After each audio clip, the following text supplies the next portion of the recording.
సమీక్షలో ఒకప్పుడు ఏవైతే పగడ్బందీగా చేయడానికి మొత్తం గ్రీన్ కవర్ అయితే ఇప్పుడు 72%కి వచ్చాం. డీప్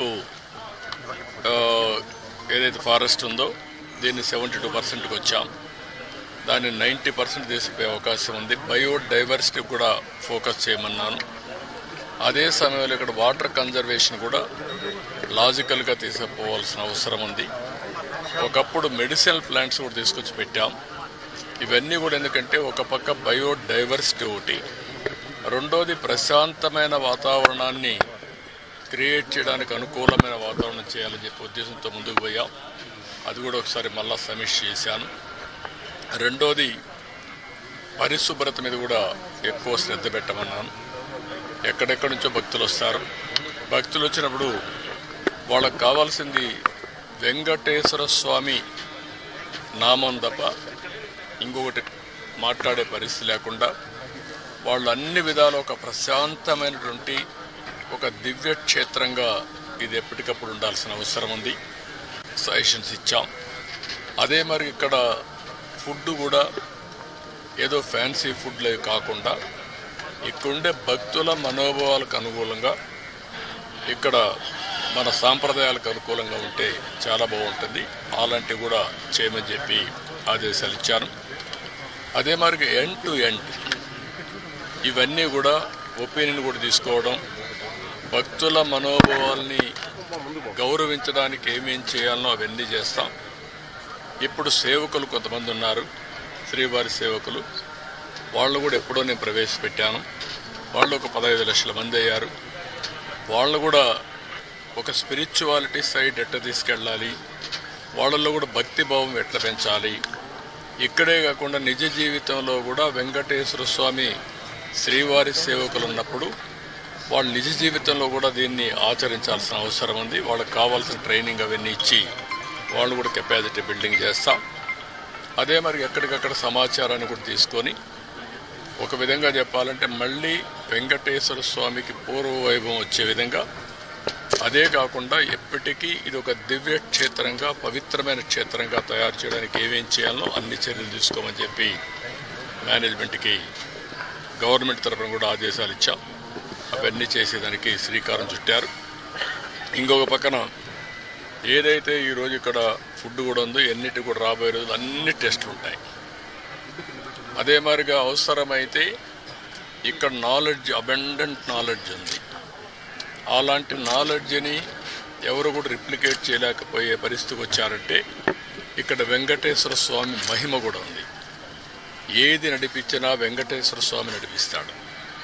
మనం నిమిత్త మాత్రం ఆయన ఒకసారి తలుచుకొని ఆయన పేరుతో మనం ఏ పని చేపట్టినా అది ఆయనే సుజావుగా జరిపించే పరిస్థితి వస్తారు. అది నా ప్రగాఢమైన నమ్మకం, విశ్వాసం. అందుకే నేను నిద్రలేస్తే ఎప్పుడైనా సరే నాకు ఏ కష్టం వచ్చినా ఆయన ఒకసారి తలుచుకొని దానిపైన నిర్ణయం చేసుకుంటాను. ఆ నిర్ణయం ఎప్పుడు కూడా నేను తప్పు చేయకుండా ముందుకు పోయేదానికి ఉపయోగపడతా ఉంది. ఇక్కడుండే వాళ్ళు కూడా ప్రతి ఒక్కరూ ఇక్కడ పనిచేసే వాళ్ళు కానీ వచ్చే భక్తులు కానీ పవిత్రమైన భావంతో మీరు ఇక్కడ ఉండాల్సిన అవసరం ఉంది.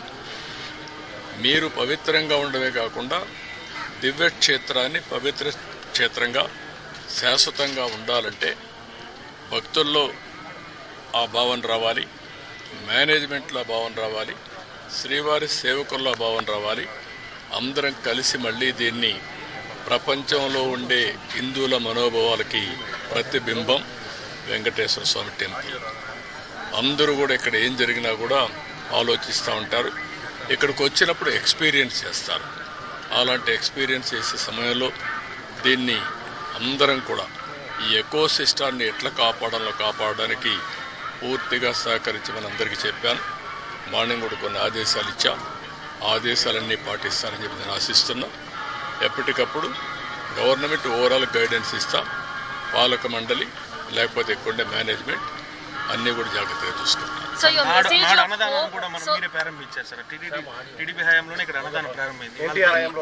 ఎన్టీఆర్ హయాంలో అన్నదానం ప్రారంభమైంది.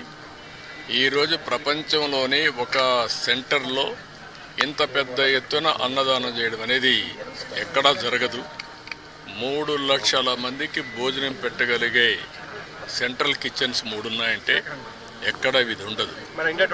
అలాంటిది ఒక ఆ రోజు ప్రారంభించినప్పుడు 2-3 వేలతోనే ప్రారంభించాం.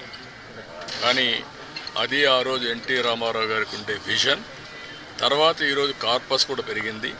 కార్పస్ దానిపైన వచ్చే వడ్డీ దాంతోనే ఈ 2-3 లక్షల కూడా భోజనం పెట్టే పరిస్థితి వస్తూ ఉంది. ఇంకా చాలామంది ముందుకు వస్తున్నారు.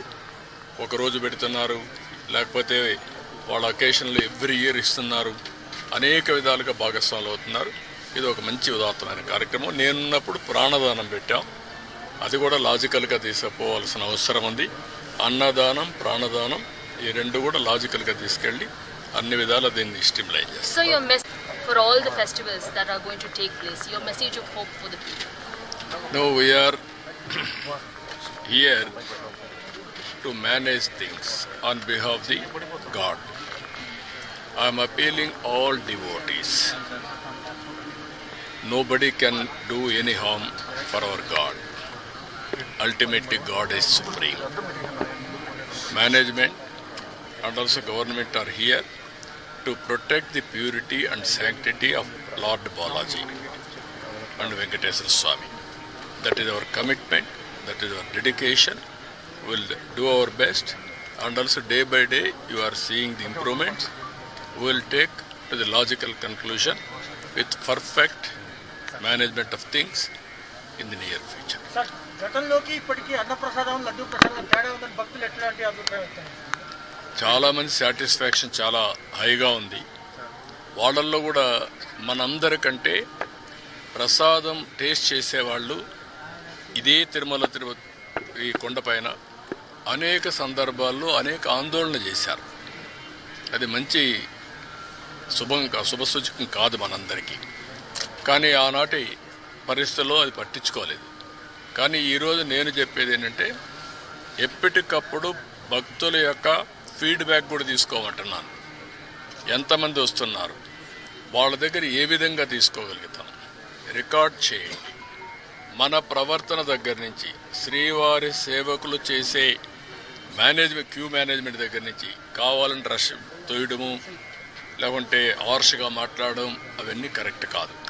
భక్తిభావంతో వాళ్లకు ఎక్కడికక్కడ మేనేజ్ చేయాలి, భక్తిభావం ఉండాలి. వాళ్ళల్లో కూడా బాధ్యత మనం గురి చేసే పరిస్థితి రావాలి. అందుకని అవన్నీ చాలా డైరెక్షన్స్ ఇచ్చాం. మీరే చూస్తున్నారు.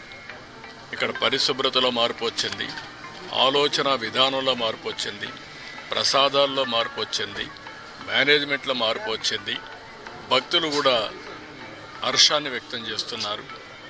ఎందుకంటే వాళ్ళందరికీ సంబంధించిన మనోభావాలు ఇక్కడ ప్రతి ఒక్కరూ వారి యొక్క ఒక భక్తిభావాన్ని ఇక్కడి నుంచి పొందుతూ ఒక స్ఫూర్తిదాయకమైన ప్రదేశం. ఈ స్ఫూర్తిదాయకమైన ప్రదేశం శాశ్వతంగా స్ఫూర్తిదాయకంగా ఉండాలని కోరుకుంటారు. అది కాపాడుతాం.